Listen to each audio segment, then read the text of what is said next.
ওই মানুষদেরকে আহ্বান জানাই যে আপনি যে ঘরছাড়া হয়েছেন নেতাদের এই কারণে 12 তারিখে আপনার সামনে সুযোগ এসেছে। আপনি তো ওই জমিদারকে কি কিছু বলতে পারবেন না। 12 তারিখে রায় দিবেন জমিদারদের বিপক্ষে। জমিদারদের বাসায় আমরা চা নাস্তা বিরিয়ানি নিয়ে শাহজাহানপুরে যাব এবং ওনাদেরকে যায় আমাদের বিজয়ী বিরিয়ানি খাওয়াবো ওনাদেরকে এবং আমরা জনগণের পক্ষে। আমরা এখানে বড় শোডাউন, আমাদের কাছে দুর্নীতির টাকা নাই, চাঁদাবাজি সন্ত্রাসীর টাকা নাই, মাফিয়ার টাকা নাই। আমরা হলো মসজিদে নামাজ পড়ি, মানুষের সাথে কথা বলি, মা বোনদের কাছে যাই। মা বোন মসজিদের মুসল্লিরা আমাকে জানাইছে এবার টাকা দিয়ে কেউ ভোট কিনতে পারবে না। এবং বিএনপিরও অনেক লোক বলেছে যে আমার ছেলে আন্দোলনে গিয়ে শহীদ হয়েছে।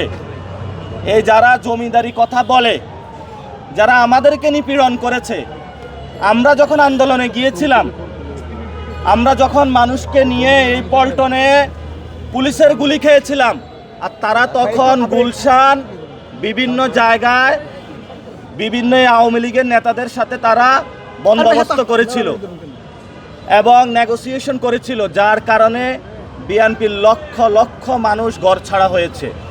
ওই মানুষদেরকে আহ্বান জানাই যে আপনি যে ঘরছাড়া হয়েছেন নেতাদের এই কারণে 12 তারিখে আপনার সামনে সুযোগ এসেছে।